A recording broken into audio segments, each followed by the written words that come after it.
ఈరోజు మాజీ ముఖ్యమంత్రి జగన్మోహన్ రెడ్డి గారు నెల్లూరులో తన పార్టీకి చెందిన నాయకుడు పిన్నెల్లి రామకృష్ణారెడ్డి గారు జైల్లో ఉంటే పరామర్శకు పోయాడు. రాష్ట్రంలో ప్రభుత్వం ఏర్పడి ఇంకా 20 రోజులు కూడా కాలే.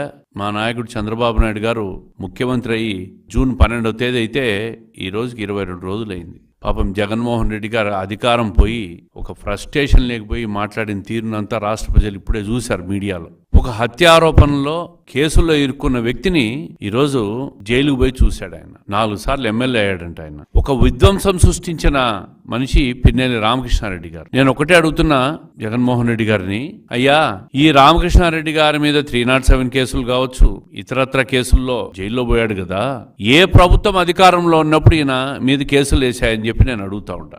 ఎన్నికల కోడ్ అమల్లో ఉండగా దేశవ్యాప్తంగా ఎన్నికలు జరుగుతున్న తరుణంలో ఆయన మీద కేసులు నమోదయ్యా. ఆ రోజు చంద్రబాబు నాయుడు గారు ముఖ్యమంత్రి.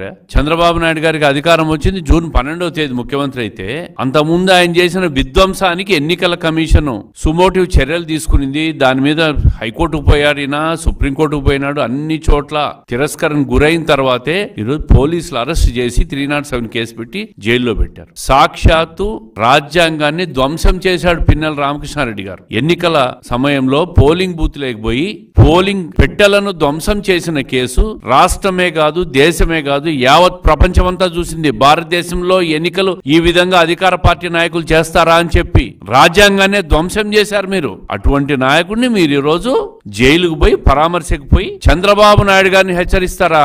5 సంవత్సరాలు ఒక విధ్వంస పాలన చేశారు మీరు. ఎన్నికలు జరుగుతున్న సమయం, ఎన్నికల కోడ్ అమల్లో ఉన్న సమయంలో కూడా విధ్వంసం చేసే ప్రయత్నం చేశారు, దొరికిపోయినారు. మా చంద్రబాబు నాయుడు గారు ఎప్పుడూ రాజ్యాంగాన్ని గౌరవిస్తాడు, పరిరక్షిస్తాడు. 42 సంవత్సరాలు 43 సంవత్సరాల రాజకీయ జీవితంలో ఏ రోజు అరాచకాన్ని గాని, అన్యాయాన్ని గాని, అవినీతి గాని ఎంకరేజ్ చేసిన మనిషి కాదు ఆయన.